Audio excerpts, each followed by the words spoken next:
If you're a designer, and I'll bet you are, as Jared Spool taught us, anyone who influences a design is in fact a designer. You need to know about Webflow. Webflow allows designers to code in a visual interface, build custom responsive designs without engineers. Designers, agencies, startups, and enterprises around the world are discovering Webflow, the modern way to build for the web, and a simple and powerful way for designers to build a beautiful portfolio. Visit userdefenders.com/webflow to learn more and stay tuned for a Defender exclusive offer. What we're not talking about, people will make design decisions even when we're not there. We can either say, that's a bad idea, you don't want to do that. Or we can say, that's fantastic, let me help you do that better. Welcome to the User Defenders podcast, where we interview UX superheroes who fight for the users in order to inspire and equip you to do the same. And now, here's your host, Jason Ogle. Greetings, User Defenders. I wasn't sure if I would say that again. Welcome to episode 72. It's great to be back with you again after a long hiatus. I do have an explanation. The previous episode will actually explain it much better and much quicker. But in a nutshell, I got laid off in January of this year, took a new all-consuming, in a good way, job in February, and then the Great Plague happened, and then my awesome dad died. 2020 has sucked. But it's about to get a whole lot better with this brand new episode. Maker of Awesomeness, Jared Spool, is on the show today, and I'm so glad. I've wanted to talk to Jared for a long time, and I'm so thrilled that we were finally able to do that. We actually recorded this earlier in the year, I think right after pandemic 2020, and we had a great conversation. We do a deep dive into his origin story. I don't think he talks about it that much. I haven't heard him talk about it too much on other things that he's done, but he really dives deep and he just shares some really great nuggets with us. I feel like a kid at Christmas sitting down and listening to dad tell stories. I felt like that. It was really great. And he dives into a lot of other things too, like leadership. Is everyone really a UX designer? That's provocative, and there's much more. And I am so late on some Patreon shout outs because I haven't done this in a little while, but I want to say thank you to Morton Stoltz Vernig, if I said that right, Trisha K, and Rachel Wallace. Thank you all so much for helping support my efforts here, and I really, really appreciate you. And if you want to check out the Patreon, there's some additional benefits that you can only get there. For example, you can actually watch these interviews on video, this one and others, uncut and unedited. Check out userdefenders.com/Patreon. It's good to be back with you, Defenders. I missed you, and please enjoy this amazing episode with Jared Spool. All right, Jared Spool, Maker of Awesomeness. I like that. At Center, and I know we're going to learn a lot more of that, but it is a premier UX school that he started with Leslie, and I always mess up her name, Leslie Jensen-Inman? Yes, Leslie Jensen-Inman. Okay, awesome.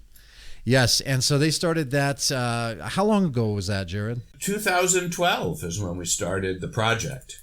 The school itself, we had our first students in 2016. Tells you how long it takes to get students in the door of a new school. Well, it just shows me how much work y'all put in to really get this ready for prime time. So that's amazing. Definitely a great school, and they're creating industry-ready user experience designers. Jared, he doesn't talk about this much. I think it's his humility, but he's an OG. He's a UX OG, and he's been 43 years. He's been in the tech field. You're the second person in the week to introduce me that way. What? I'm old enough to not actually know what an OG is.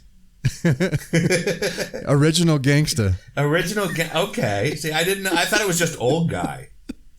Nope.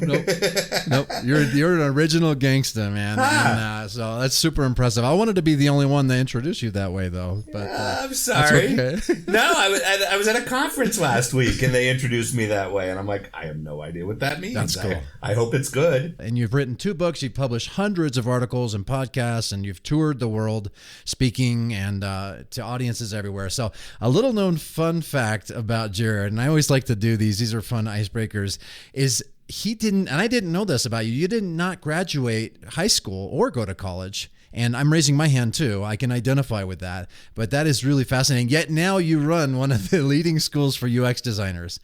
That's awesome. Yeah, and I was a professor at Tufts for 14 years, and when I got that gig, my mother said, "Do they know that you didn't go to college, that you don't have a high school diploma?" Said, "I don't know. It's some sort of don't ask, don't tell policy. They never bring it up. I don't bring it up." Yeah, I love that with technology, though, it's evolved so much to where that's not as critical, especially in what we're doing as designers and in this field. It's really great. I think that if those things were required, we may not have some of the awesome things we have now. Defenders, please join me in welcoming internet sensation and teen heartthrob, Jared Spool. Jared, welcome officially to User Defenders. I'm super excited to have you on the show today. Well, thanks for having me. I'm honored to be here. I've been a long-time listener. First-time caller. I love it. I love it. Thank you. I'm really curious because as much as I know, and I do know some things about you, I've done some research around you, especially in preparation, but I really don't know your UX origin story. And I have a feeling that a lot of our defenders listening may not either. So I would love it if you would take however long you need to tell us your origin story, your UX origin story. Someone the other day asked me, how did I get into UX? And the answer that I came up with was that I really never did. It just sort of showed up around me. It's sort of like you find this empty beach and you go out there first thing in the morning and you lay out a blanket and you take out a book and you start reading it and you get really into the book. And then at some point later in the day, you look up for your book for the first time and you realize the beach is absolutely packed and it's filled with people who weren't there when you last paid attention to it. And that's sort of what my UX experience has been like. I just became part of the community because I was there. As I've been working in the field, it just sort of grew up around me. The sort of starting point was I was a software engineer. So I was developing software back in the 70s and early 80s. And the software that I was working on was some of the first personal computers. Like I wrote one of the first production email clients for PCs on the Apple II of all things. I wrote some early word processors, first on the Apple II, then on some computers made by Digital Equipment Corporation that don't exist anymore. I wrote a database system and happened to just be in the right place to design parts of computers today that are still in service. Like if you look at a PC keyboard, the old 101 key PC keyboard, you'll notice that, the main part of where you type is called the QWERTY array. That's the section with all the letters and numbers. And then there's the function keys across the top. And on the right-hand side, you have a numeric keypad. And then between the numeric keypad and the QWERTY array is an inverted T set of arrow keys and 6 function keys. They say page up, page down, insert, home, and delete. And I designed those 6 keys. Little known fact. Wow. And I worked on the team that figured out that the inverted T shape was the best shape for arrow keys. So that's pretty cool. It is cool. It is cool. Yeah. My kids are not impressed by this fact at all. But make me some dinner, Dad. Exactly. I was in this space and because we were working on the first personal computers, this was the first time that computers actually had to be what we would now refer to as usable. Up until this point, if you wanted to use a computer, you'd take months of training and you'd have to be an engineer of some type. And you would learn how to execute programs by writing them. And now we were shipping word processors and spreadsheets and email clients and voicemail systems and all these things. And the users of them were just everyday people who were not trained. And nobody knew how to build systems like that. And we had to figure out, how do you actually build things that don't require training? And we take that all for granted now. You open up your iPhone and the product walks you through this very simplistic model of how to use it. And everything is sort of what we would refer to as intuitive. None of that existed when I started. And there were no rules on how to do that or what you had to do. It was expected you'd have weeks of training. And, when I first started working on word processors, the leading word processor on the market was something called the Wang word processor. It was made by the Wang Corporation. And if you wanted to learn how to use that word processor, you would have to go to a week-long training session that was the basic word processing course. And in that week-long session, through repeated drill and practice lessons, you would learn how to load a file, how to save a file, how to print a file, and how to change the ribbon on the printer. And if you wanted to learn how to do bold and italics, you had to stay for the second week, which was the advanced course. And and that's how you learned computing back in the late 70s, early 80s. Wow. And we take it for granted, man. Yeah. And so I was sort of at the forefront of this thing that none of us knew anything about. Just being stubborn and a bit lazy, I never moved away. That's awesome. And you didn't have, it's not like you had research to lean on. Like you were doing it at the same time that you were building these, like building the plane while flying it, so to speak. I was in the team that built the first usability testing lab. Wow. That was in an old air conditioning closet. Like when we needed to run usability tests, we had to turn off the air conditioning to the entire floor so that the rumbling of the air conditioner would not disturb our participants or cruft up our recordings. And so we would piss off everybody by running usability tests. All the things that we take for granted in just running a usability test, the protocols, the way you ask questions, none of that was defined. We had to figure all that out. And today it's still done much the same way we figured out how to do it. I'm glad you dove into the details around that. And I know there's a lot more, but just it really took me back. I grew up around computers. Like my dad bought an Apple II for us in the 80s and then later an Amiga, and which I really loved. That was my first foray into like coding. I learned A Basic. So I want to thank you for being a part of making this intuitive for all of us, making this a lot more intuitive. The hardware side of things, and then of course later a lot of the software side of things too. But that's a big deal. Thank you. Yeah. No, I got to work on some really cool projects. I got to work on stuff that ended up on the space station. I got to work on stuff that got embedded in Epcot Center. So, I got my opportunities, and over the years I've just had opportunities to do all sorts of things. It was fun. It was I was at Disney a few months ago. The team at Disney had invited me to come and meet with them and take a tour. And one of the things that we took a tour of was the Imagineering Library. And in the Imagineering Library, they have all of the architectural diagrams and all of the technical specifications for Epcot Center. And in there were documents that had my name on it, which was pretty awesome. Oh, that's awesome. Actually. Yeah. That is cool. You didn't even know it, right? I didn't know until I was talking to the librarian. She's giving me this tour, and I'm like, wait a second. Everything from Epcot Center is here? Yes. So that means that there was this information plaza that was under Spaceship Earth. I worked on the design of that. That's so cool.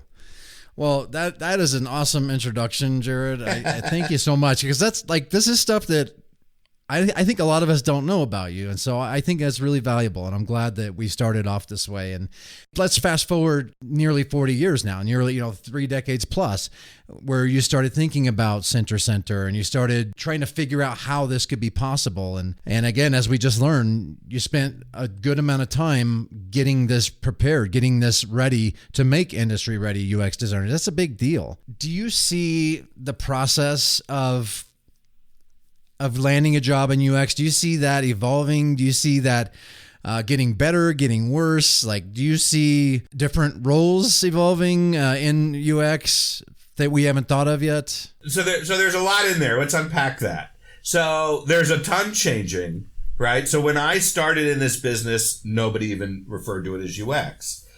We referred to it as things like software human factors and all these horrible terms that made no sense. Man-machine interfaces, because, women don't get to interface with machines. And it's funny because there's parts of the world that still refer to MMI and still refer to human factors and things like that. But for now, we now refer to it as user experience in some form. So that's all evolved. But what's very different now from when I first started was, in many places, not everywhere, there's a general recognition that better design makes for better products and services. And that design is a competitive element of products and services. And that changes because when I started, we had to argue every day for our existence, right? We had to every day point out that if you let us do our job, we would bring benefit to the organization. And people had so much trouble seeing that we were not just taking up space somehow, but in fact were capable of delivering value. Over time, a lot of that has changed. And now, while there are still many companies that and many managers in particular, executives, that don't understand it, don't get it, aren't sure why they need to think about user experience, there are a lot more that do. And frankly, we can thank Apple for that. Apple and Amazon and now Tesla. We can thank them for making design something that produces value, that makes money. That has given us a lot of leeway. And now we're in this different place. And so the skills that we need that are different are, we're not in a place where we have to justify our existence. We're in a place where we actually have to do what we promised. And that's a completely different ballgame. That is interesting. Can you elaborate on that a little bit? Because I'm kind of identifying with some of that right now. Yeah. We've been saying for years that if our products are well designed, we will be able to achieve whatever business goals the business has much, much better. We could see the effects of that. We could see that in those instances when something we did was in fact better designed, users were more successful and they were more loyal to the product or service and they were more likely to buy something. And then Apple took that and they ran with it. And they started producing products, probably starting with the iPod, but then really getting there with the iPhone and beyond, where it was pretty clear that it was the design of the product that was making it sell. And that not only was it the design making it sell, but it was selling for 2 to 3 times as much money as comparable equipment. You could buy an Android phone for 1/3 what you would pay for an Apple phone, and people were still buying Apple phones. They could see the difference. They could feel the difference. Good design is good business. Right. And I mean, that's not new. People have always spent money on luxury cars that when they could have gotten another car that does functionally the same thing for 1/3 the price. But it was very clear when people were saying, well, okay, a phone is a phone, right? Well, no, not really. There's this thing. And now everybody wants to be a luxury brand. And I actually think it was the Apple Store that really cemented this, because at a time when stores were you have to remember what happened in 2010 when the Apple Store first opened. Both Gateway and Dell had stores and they were closing them because they were complete retail failures, and instead negotiating deals with Best Buy and at the time Circuit City and other vendors to just distribute their products through them. Apple opens a store and kidnaps the world. And if you were paying attention from the business perspective, you notice this thing like, so retail stores are measured in dollars per square foot. And in 2012, the average retail store in a mall would make about $340 per square foot a year. Tiffany's would make about $1,700 per square foot a year. Now, you think about Tiffany's, they sell very small things at very high prices, and their stores aren't very big. So the dollar per square foot makes sense that it would be very large. So where did the Apple store fall in that range? It came in at $4,000 per square foot. Wow. And business people everywhere paid attention to that because Apple decided that they were just going to do business completely differently than everybody else was doing business. And as a result, they put in a Genius bar, and they had this very low pressure sales process, and they didn't pay their people on commission. The design of the store was designed for lingering. You know, there were all these things that they did in the retail space, designing it from the ground up, not saying, well, we have to do what every other store does. And everybody wanted to be an Apple store, right? Every business wanted to be an Apple store. And that designed approach to sales and all these things, the business world just completely flipped at that point and said, okay, how do we do that? How do we become Apple? How do we make that happen? And now suddenly design, by the people who get that, and like I said, not everybody does, but by the people who get that, design is something that's valued. So now they're expecting us to go in and use what we said and create an Apple Store-like experience with the same sort of Apple Store-like returns. And most UX people are not equipped to do that. We always claimed we could do it, but actually it's really hard. And so there's been a lot of sort of dramatic failures of user experience folks failing to meet the promises that they made. And then that sours the business. It's like, well, we tried the UX thing and it didn't work, so we're moving on to something else. So that's, I think, our biggest challenge. I have no idea if I actually answered your question. No, that's interesting though. What I heard and what I'm processing with what you just shared is people expect good design now. And that makes our jobs harder, but better in a way, like, right? Like it is harder because there's a higher demand now for good design. And yet it's better because there's a lot more opportunity now for designers to affect change.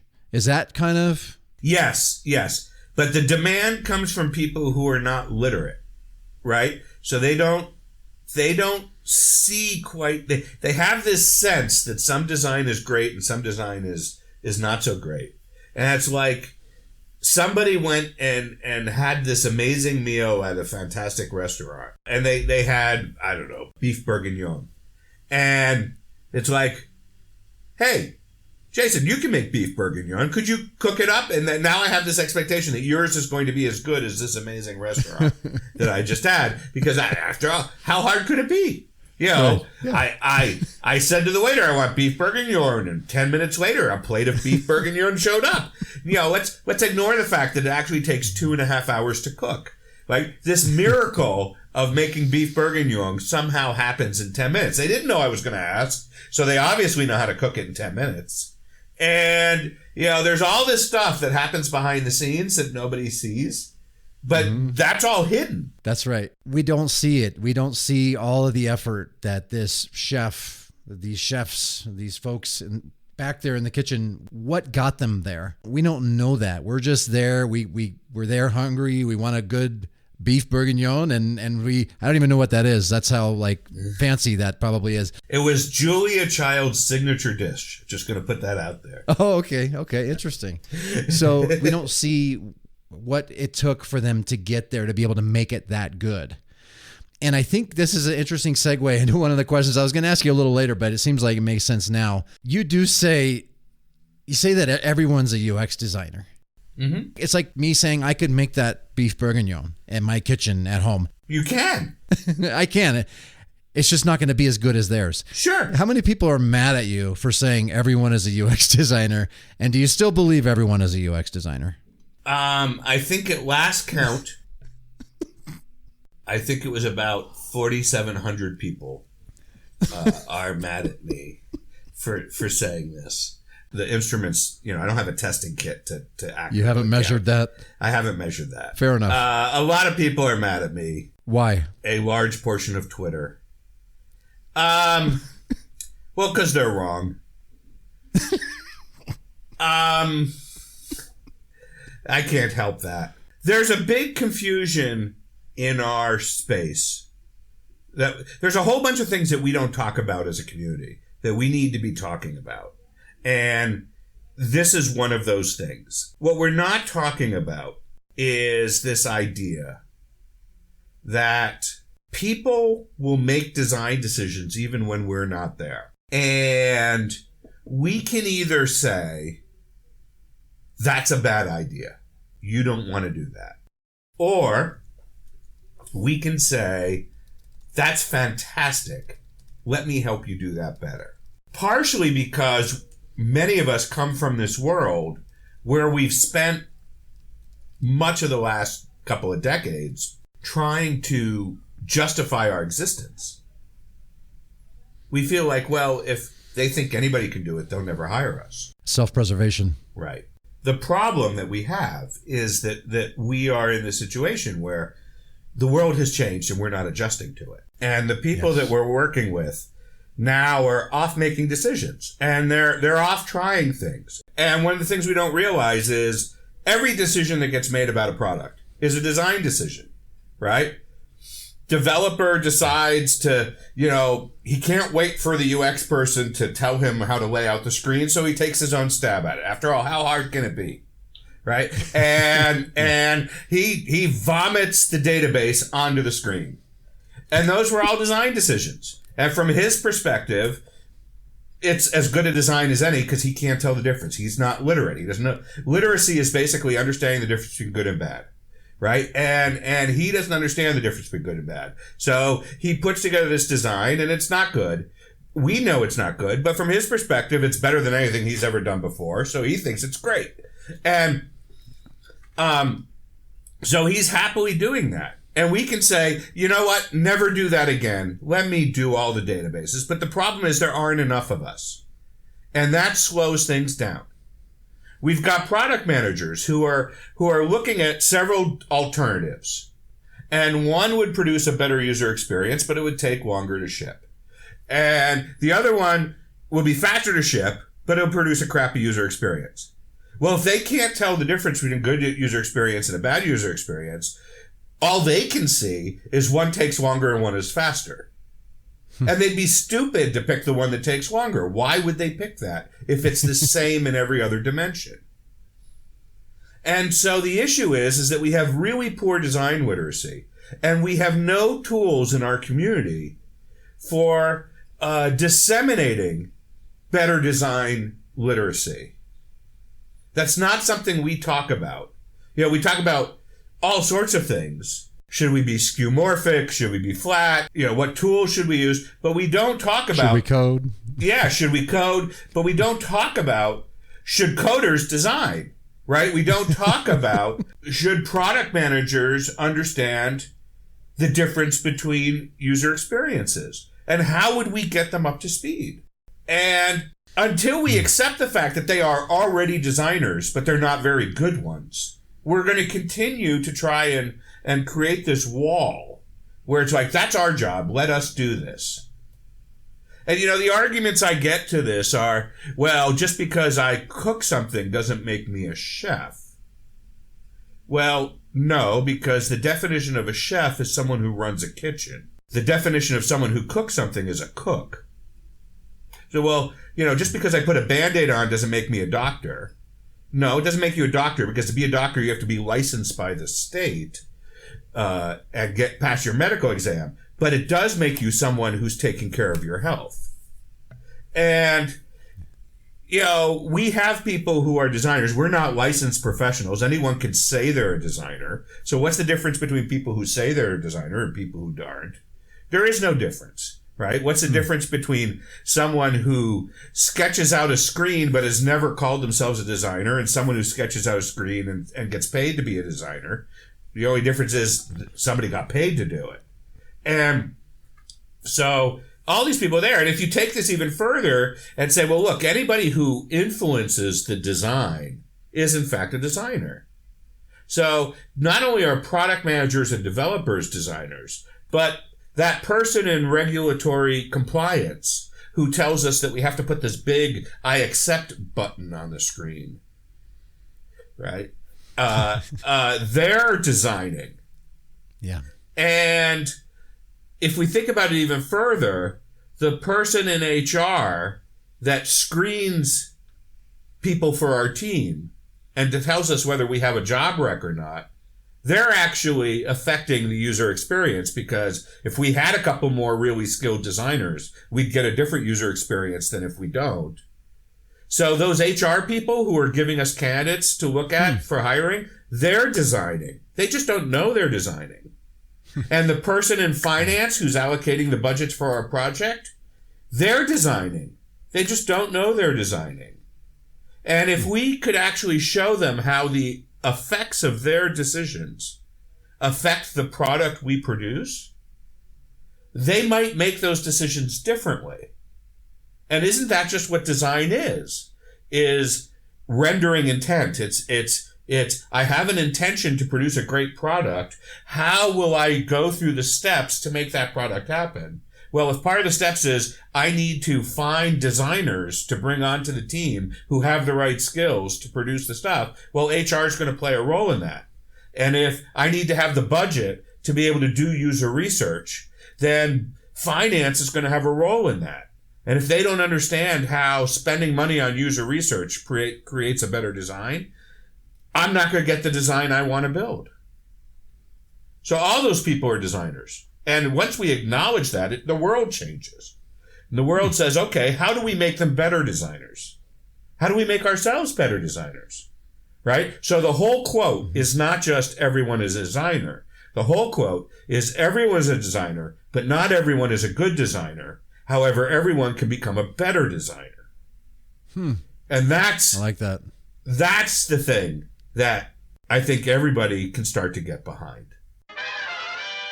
Should designers' code just become will designers' code? Webflow gives designers the power of clean W3C compliant code in a visual interface, allowing you to directly bring to life whatever you have in mind without engineers. As designers, we're used to learning complex visual software like Photoshop, Sketch, or Figma, but none of those tools actually output production-ready code. They merely create pictures of what the code should represent. While we put all the faith we can muster into our talented engineers coming as close as possible to recreating our vision, Webflow goes not just a step, but a giant leap further by bringing the power of HTML, CSS, and JavaScript into a visual interface so designers can actually build completely custom designs without worrying about writing code. For the first time ever, and for you defenders only, Webflow has created a discount code good for 10% off any new annual plans. Simply visit userdefenders.com/webflow and use coupon code USERDEFENDERS. Be sure to hurry though, this offer expires on Halloween of 2020. Webflow, the power of code without actually writing it. I like that a lot, Jared.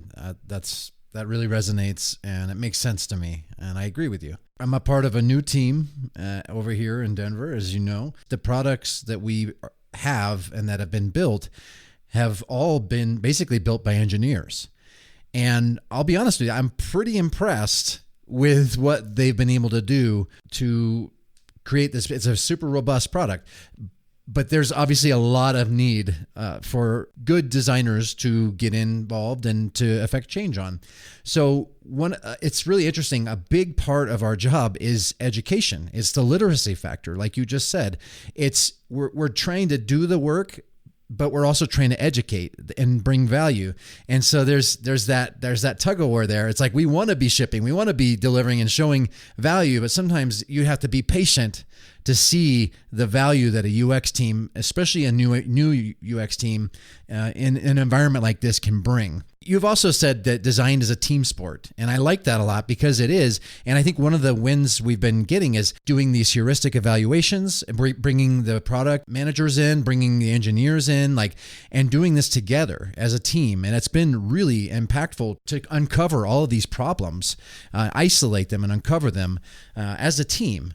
So I like how you say it. Design is a team sport. And I'm curious, if design is a team sport, and it is, how does the team win? By delivering the outcome that they want. So we've started using the word outcome, the phrase UX outcome, to define a change that happens in somebody's life. Hopefully a change for the better. Unfortunately, not always. Right? And when we're working with a new team, we often start with, if we did a fantastic job delivering whatever it is. So if I was working with you on User Defenders podcast, I would start with, okay, if you and I do a fantastic job at this podcast, how is someone's life made better? And we would start with that. That's the first conversation we have. We're starting with the change we want to see in the world, our intention. Yes. And then we can come back and say, okay, well, what do we have to cover? And what are the important things to talk about? And how are we going to distribute it? And how are we going to, promote it? And make sure the right people get it? And all of those things become part of the user experience, right? And how are we even going to find time to do the whole thing? And scheduling becomes part of the user experience. And so we start with that end goal and we work backwards. And people, there's a lot of talk about outcomes these days. We differentiate user outcomes from business outcomes. Business outcomes are a reflection of the user outcome. If you do it the other way around, you get yourself into trouble, right? If we say, our goal is to put out a great podcast that people not only love, they share it with other people, then the business outcome is that we're going to get, 5% more listeners.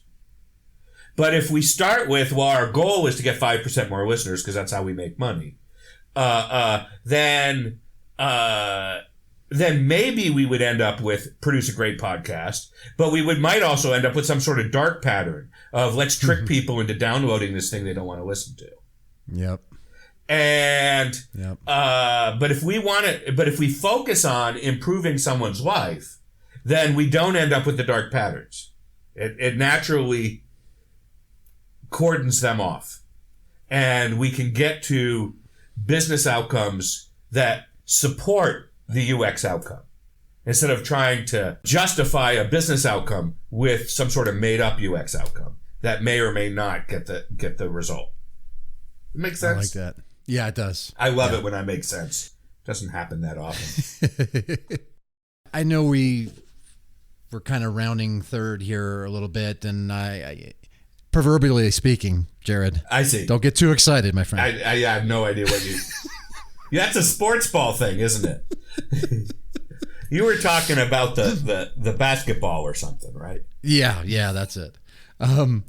So I'm curious about design leadership because the importance, thankfully, has become very more recently, but a lot more recognized in our field. What makes a great design leader? How they dress. What makes a great design leader? Curly mustache? Yeah. So we have an advisor at Center. He's an advisor for the school named James Tucker. He teaches our leadership course. And the definition of leader that he taught me is my favorite of all. The thing that makes someone a leader, that differentiates a leader from anybody else, is that leaders have at least one follower. That's it. Right? And if you think of leadership as you've got someone who is willingly following you, So leadership and management are different. Yes. Right? Thank Right? you. Management is an appointed role. The organization makes you a manager, right? And you're not a manager until they make you one, and then suddenly you're a manager. You're not the boss of me. Actually, they just made me the boss of you. Oh, okay. I guess you're the boss of me now. Right? That organization just that has a role. And managers walk around with a neon sign on their forehead that says, I can get you fired. And even if the manager is the nicest person in the world and they never would ever think about firing you, everybody still sees the neon sign on their head. Everybody who works for them sees the neon sign on their head. Because it's just natural to the position. It's an authoritative position in an organization that pays your salary. And if they suddenly decide to stop paying your salary, that person has a key role in it. But leaders don't work that way. They get influenced because you want to follow them. I mean, let's take the very recent U.S. elections, where there are in the Democratic side, there are these two polarized. There are moderates and there are progressives, and the moderates have Bernie Sanders and Elizabeth Warren, who were sort of capturing their hearts and minds, and the progressives had Pete Buttigieg and Kamala Harris and Joe Biden and even Michael Bloomberg, sort of. And it's not clear that anybody was following him who wasn't actually paid to follow him, but that's a whole different story, right? So he was more like a manager and not so much a leader. But I mean, that's a great example. And the people who are choosing these folks, they get very wrapped up in their choice, and they are there because for some reason they have chosen to follow that person. They like what they're saying. They think that what they're saying makes sense, and that's who they're going to choose to follow. And everybody's got a different reason. And this is how it works in the workplace too. If I come up with this idea, hey, we should do a design system. What if we were to implement a design system? And you're like, that's a stupid idea. Then you're not the follower for my leadership on the design system. On the other hand, if you said, hey, you know what? That would be like, that would make so much sense. Then now I'm leading you, and now we're together, we're a thing. And we can go to somebody else and say, hey, we're thinking about a design system. And either they follow us or they don't. Right? And maybe at some point, someone with role power, a manager, might say, hey, Jared and Jason, they got this idea for a design system. We should do that. Let's listen to what they say. Then we borrow their role power, and for a moment, we've got everybody's attention because the person who can get everybody fired just said, listen to Jared and Jason. But only for a moment, because the minute that person leaves the room, everyone's going to turn around and go back to doing their thing if they don't think this design system is as awesome as we think the design system is.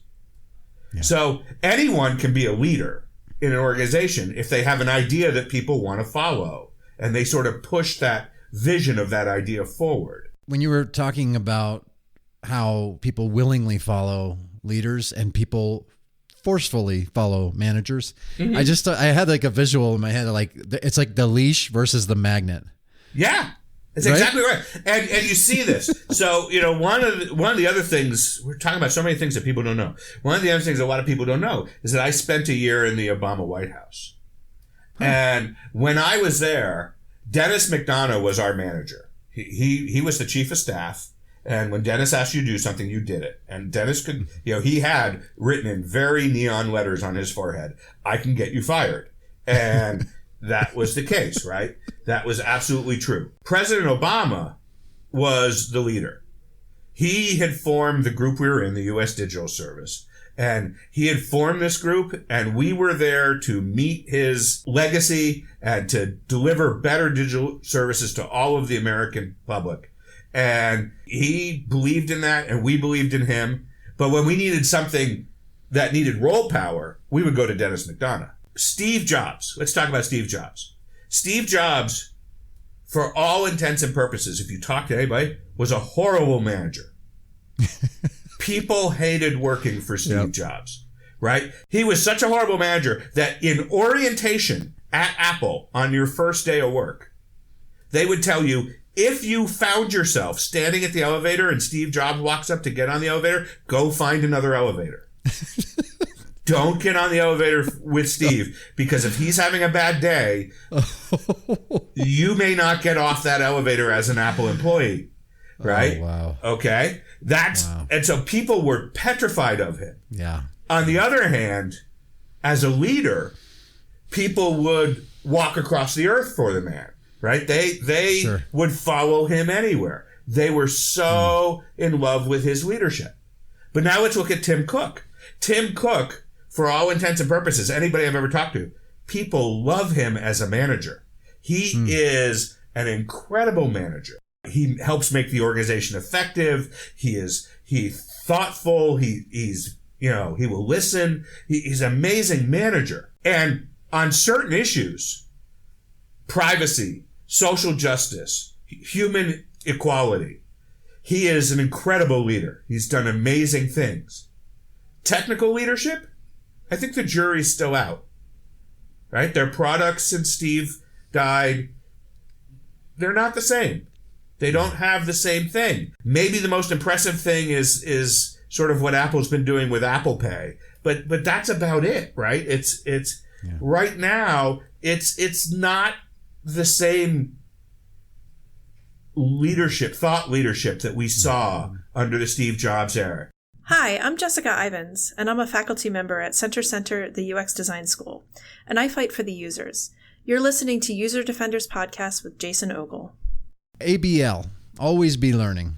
And that's a critical skill to this ever-evolving field, and it's something that I often emphasize to the defenders listening. What is the most important thing you think designers today should be learning? How to be better learners. I mean, that's the one skill that if you're always improving it, everything else sort of comes along with it. Yep. Right? And so we go through school, in a lot of schools, we go through school where there's only one answer. There's whatever answer you're going to put on the test is the right answer. And that helps us with a certain type of learning, but that doesn't help us with all the types of learning we need to do. At Center, we teach using an experiential learning process. So students aren't ever given tests. There's never a test, but there are competencies. You have to demonstrate you are competent. And that demonstration is laid out, but there's no right answer per se. You just have to prove to your full-time faculty member, the people we call facilitators, you have to prove to your facilitator. I think you had Jess Ivins on the program. She's one of our facilitators. Yeah. Yeah. Great interview. Yeah. Yeah. So you have to prove to the facilitator that you are competent at these things. So for example, in the user research practices course, there are 5 competencies. You have to be able to demonstrate that you can observe a usability test and take notes and bring them and contribute to the synthesis of that. That's the first one. You have to plan out a series of user research, usability tests usually. You have to recruit participants for user research. We actually require that everybody learn how to recruit, because it turns out that that's a great way to learn about your users. You have to prove that you can moderate usability test sessions. And you have to prove that you can run a session where you synthesize the results that people have observed in user research. So you have to demonstrate all 5 of those competencies to graduate. There's no test per se. You literally just have to show us that you've done it. And so we give you lots of projects for you to do that kind of work. And not only will you do it once, but you'll do it twice, 3 times, 4 times. So you'll have practiced it a handful of times before you graduate. And each one of those times is on real project work that you can put in your portfolio and share. That's a very different type of learning than we're going to give you this recipe for doing a usability test and you just have to repeat back the recipe, but we're not going to actually have you do it. We're not going to have you do it with real participants on real work where things can go wrong and you have to figure out how to recover from those things. So that's a different type of learning. As designers, we have to learn about our users. We have to learn about how to talk to our users, how to interact with them. As designers, we have to learn about vulnerability. We have to learn about the fact that some of the stuff we work on is very hard. I mean, the work that I did in the White House was the hardest work I've ever done. We were making decisions that affected literally millions of people. And some of those people were very vulnerable people. And, when you work on, like, I worked with the team that was working at the VA that was trying to fix the scheduling system, that was trying to get vets into getting mental health appointments. When we got there, the waiting list for getting a mental health appointment was 6 months. And there were vets literally shooting themselves and committing suicide in the parking lot of hospitals because they couldn't get an appointment and be seen by a doctor. And so we are literally dealing with life and death scenarios. How do we prevent that from happening?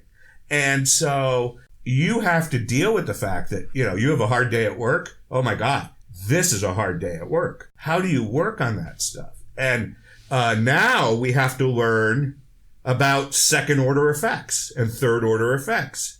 How is something that we think is actually going to improve people's lives, how could that be used to hurt other people? Right? How do we create something that makes it great for our friends to connect in such a way that doesn't allow the dissemination of information by bad actors to actually sway and potentially destroy democracy? Right? How do we learn how to build services for people that doesn't create a bigger divide between the most wealthy and the most vulnerable in our society? Right? So we always have to be learning things. And what we have to be learning, that just gets more bigger and more complicated. So if we are constantly focusing on our learning skills, we will be able to handle these bigger challenges. Learning how to learn is a critical skill. Absolutely. And I also recommend Defenders, check out Center because they are doing great work. They are producing some amazing real world designers that are industry ready. Like that's one of the things, like you said, the hands-on aspect is really, really difficult to get unless you're in an environment like that. So I highly recommend checking it out. We'll have links in the show notes. And my last question for you, and I know for a fact that there's a lot of listeners, the Defenders listening, who are trying to break in. They're trying to get their foot in the door into UX, and they're struggling. They're getting ghosted by recruiters, which I hate that. Like, have the decency to get back to somebody and at least let them off the hook, please, if you're a recruiter. But there's a lot of challenge. You don't have to tell them why. It's nice if you could, but at least just let them off the hook. But there's a lot of that happening. There's a lot of heartbreak. I mean, it is an emotional roller coaster. I went through this just recently myself. And it is emotional. It's emotionally, physically, mentally, and spiritually exhausting, this whole process. So I'm curious, what's your best advice for these folks that are trying to break in, and especially those who keep hearing no or keep getting, again, ghosted in the process? So there's a couple things. First, it's not your fault, right? It's not. This is not you. This is a badly designed process. Right? Yep. Hiring processes are designed processes, but they're not often thoughtfully designed.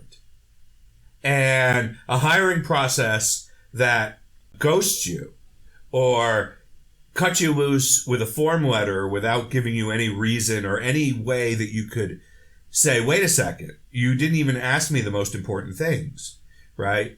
Or a hiring process that starts with, well, before we have a human talk to you, you have to prove to a computer that you are psychologically sound by doing this weird ass test. Right? With AI, yeah. Yeah, right? All of these things are designed, but they're not thoughtfully designed. And, design is the rendering of intent. And is the intent of the hiring people to actually turn people off of your organization and off of you? Because what happens the first time you bump into somebody at a conference or a meetup and they say, so you seem pretty nice. Who are you? And they say, I'm such and such. You say, oh, I'm such and such. I work at ABC Corp. It's like, oh, I applied at ABC Corp. You guys were jerks. right? You ghosted me. You made me take this test. You didn't tell me why I didn't get in. You never asked me anything about the work I can do, right? Yep. And then you have the gall to get up in the front of the meetup and say, we're trying to hire. Please join our company. Why would I ever want to work for you? Why would I want to buy your product, right? So it's not you, right? So that's the first thing you have to realize. And the second thing is that this notion that the way you get a job is you look for a job ad and it has instructions at the bottom and you follow the instructions and you send in your resume and your portfolio, and you send in the exact same resume and portfolio you send everywhere else because they didn't tell you to do anything different. This is fundamentally broken. You're basically entering a lottery. And that's not the way people get jobs. The way people get jobs is through relationships. It's through, somebody who knows you, and they also know somebody who's hiring. And they say, hey, hiring person who I'm friends with you, and I actually met this other person, and I've seen their work, and it's pretty good. And you should look at them. And that referral makes a difference. There was a time not that long ago when if you wanted to apply for a job, you had to bring a letter of reference. You had to bring a written letter that was from somebody that the hiring manager knew or somebody they would have some sort of respect for. And that letter would say how that person knew you were a person of good quality and good character and you would do a good job. Yeah. And if you didn't have that, you weren't even considered. Well, we've gotten rid of that whole notion of a letter of reference, and we've replaced it with these automated systems, which are just, basically buying a lottery ticket and hoping the tracking system picks your name and the hiring manager sees you and somehow understands that you could do the job and you get a chance to actually share what you actually could do versus what your paper says you could do. And so we have to fix that. A lot of our work recently has been working with companies because here's the dirty little secret.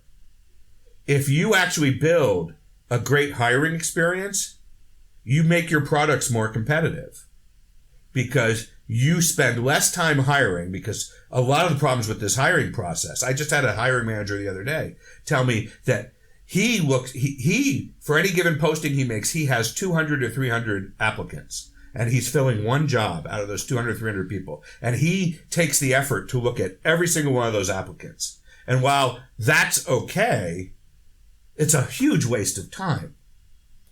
If we can get you an applicant that can match what you need faster, you don't have to talk to 300 people. You just need to fill someone for that job. You get that job filled, and then we'll work on the next job, and we'll work on the next job. And if you bring in great people and they prove to the organization that by having great people, we can produce better product, they're going to be like, get more people. And so we're going to grow. And that's what's been happening.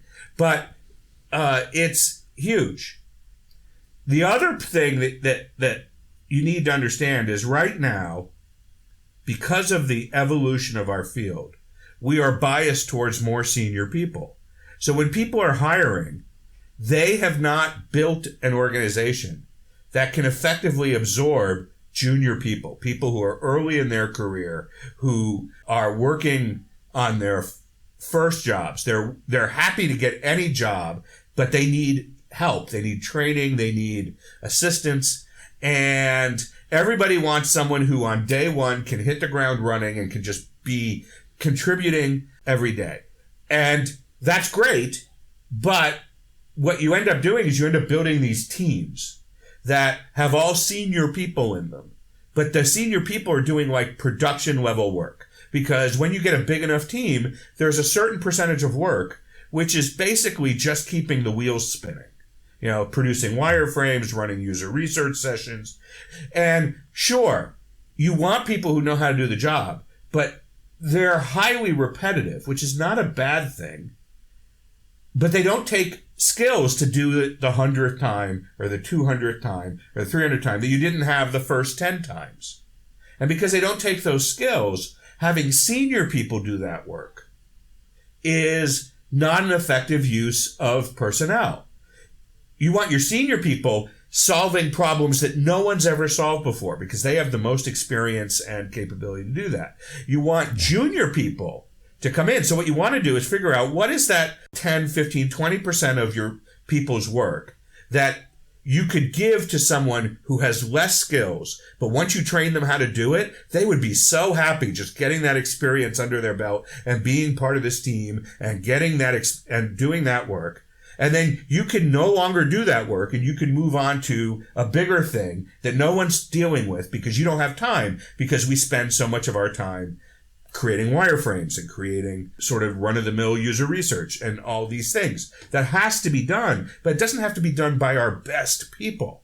And we can find people who are quite competent, who are quite capable, who will do a fantastic job, who aren't the best designers in the world and or the best researchers in the world. So if we can do that, then we can take the best designers on our team and the best researchers on our team and put them into the hard problems. Let's go find out how vulnerable people are not getting what they need from our product. Let's go figure out how to design for this problem that no one in our industry has ever designed for before. And if all we're doing is copying a feature from a competitor, we can let one of our more junior people copy the feature from the competitor. We need to help organizations do this. So unfortunately, the big answer to these people who are just starting out is we're not ready for you. That said, build the relationships. Go to the meetups. Go to any inexpensive conference you can get your butt to, of which there are many. Meet people. Talk to them. Volunteer. Volunteer in a way that you would be visible to the organization. Like, be the one who greets people at the door and talk to people. Ask them about what their work is. Ask them what the challenges they have. Ask them what they look for when they hire somebody. Get to know them. Get them to be interested in what you're interested in because you're actually interested in what they're interested in. Find that mutualness and then develop a relationship. And all this takes time. You know, one of the things we do at Center is we don't wait till the students graduate to start helping them find a job. We do it on day one. We are always bringing industry people through the school. We hold our design leadership and strategy workshops at the school facility. So there are always design leaders coming in to take workshops who are right there on the same floor with all the students. We open up the students' courses to the public. We get projects from companies for the students to work on, and then they have to work with the teams. So by the time you graduate, you've met hundreds of design professionals who have all come through at some facet of the program and interacted with the students and have taken an interest in the students because they're seeing what their work is, they're seeing what their capability is, and they're like, hey, when you're ready to look for a job, here's my card. You come talk to us. I'll see what I can do. And so our students all had jobs within 6 weeks because they'd been making these contacts for a while. Yeah, building their network while they're learning. Yeah. Exactly. And that's what has to happen. And you need to be doing that all through your education. That's an awesome answer. It definitely resonates with me because I honestly, I'm so thankful my turnaround was pretty quick. I was laid off I was told in November, I was laid off officially in January. I had a offer letter within 2 weeks at this other job, and it was because of my network. It was because of reaching out. It was because of knowing who I know there, and right. As I remember because you told me about this, and then I said, "Hey, did you talk to this person?" You're like, "Yep, I should talk to that person." I think you already knew him. Yep. Thanks, Doug Collins. Yeah, I popped a note to Doug, and I said, Jason's looking. He's like, oh, really? And so and partially it's because I've become this nexus because I use my Twitter to connect people up. And so I sort of know who's got jobs at any given point. And I try to use that network as effectively as possible and help people connect. I mean, I can't do it all the time, but I do my best.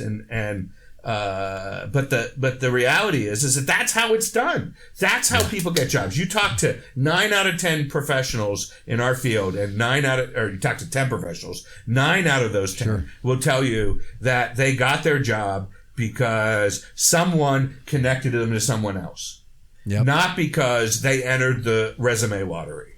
Yep, absolutely. And I want to say thank you to you also, Jared, for your part in that. For me personally, And I know for many others, and I think this is probably a good time to wrap it up and just thank you so much for taking the time to meet with me, to share your wisdom with all of us defenders. And you are a superhero. Yeah, I know you claim not to be, but you are, because you have made a difference, and you continue to, for longer than many of us can imagine, longer than many of us have been even thinking about doing this stuff. So thank you for all of the lives you've changed, because you may not realize all of the retweets you do of people looking for jobs, that you made a job board recently as well, and the education, the center.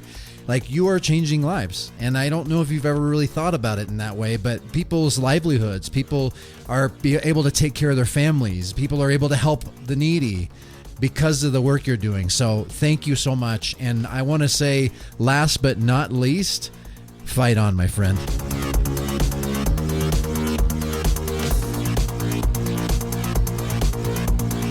Are your feathers ruffled a little? After hearing this, do you still feel like only UX designers are actually UX designers? It's a provocative statement for sure. If everyone's a UX designer, doesn't that cheapen the value that I, as a business card-holding UX designer, brings to the table? I don't think so. And it shouldn't if you have genuine confidence in the value you add to the work, the projects, and the team. And as we discussed in this episode, design is in fact a team sport. And I guarantee LeBron or Harden, as spectacular as they are at their sport, I bet they couldn't win any games without their teammates. In the same way, we also as designers are better at what we do with the added value and perspective that our teammates, and yes, even those outside our team, can bring. If you try designing a robust product without the valuable insight and feedback a stakeholder intimately acquainted with the product and business goals brings, I bet you anything you'd be redesigning the product all over again after finally quote-unquote launching it. Side note, don't ever launch anything. Some of the best projects I've been a part of have always had multiple cross-disciplinary team members in it, offering their unique, experienced, and valuable perspectives. We, of course, also need customer feedback, as successful software design is a two-way conversation. And that's something that I'll be discussing in great depth on the next episode with Jeff Gotthelf, coming out in just a few weeks. I want to throw a quote out there from Todd Henry. He says, "Confidence says I can get this right. Ego says I can do no wrong." Now, I want to say go all in on genuine confidence by getting out of your comfort zone and getting those little wins. If you have to say, "because I'm the designer," you've just proven that you're not.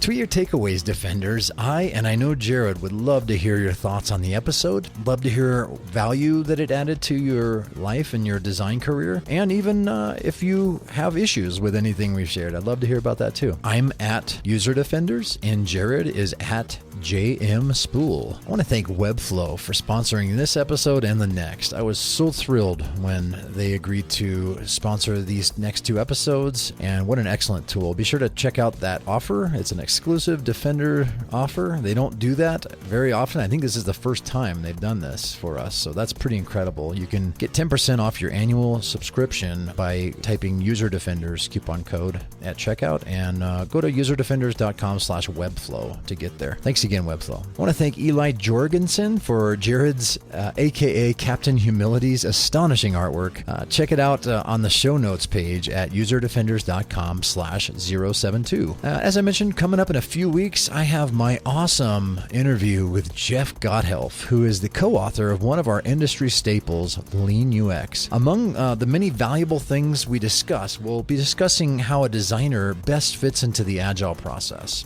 Don't miss it, and be sure you're subscribed at userdefenders.com/subscribe to automatically receive. That's it for now, folks. Thank you so much, my friends, for sticking around and still staying subscribed. And if you're a new subscriber, welcome. Glad to have you here. Thanks again for being here, and until next time, as always, fight on, my friends.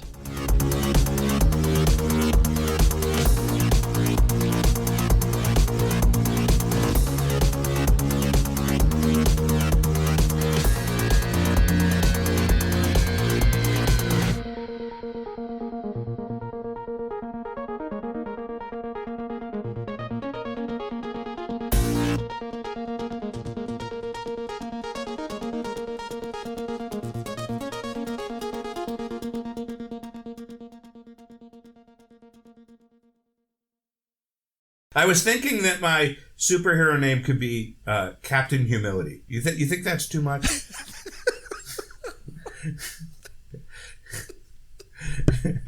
Yeah. Is that too much? It might be too much. Winning. Yeah. That's perfect. There you go. That's awesome. What a great... Thank you. You just slayed me there. That was good.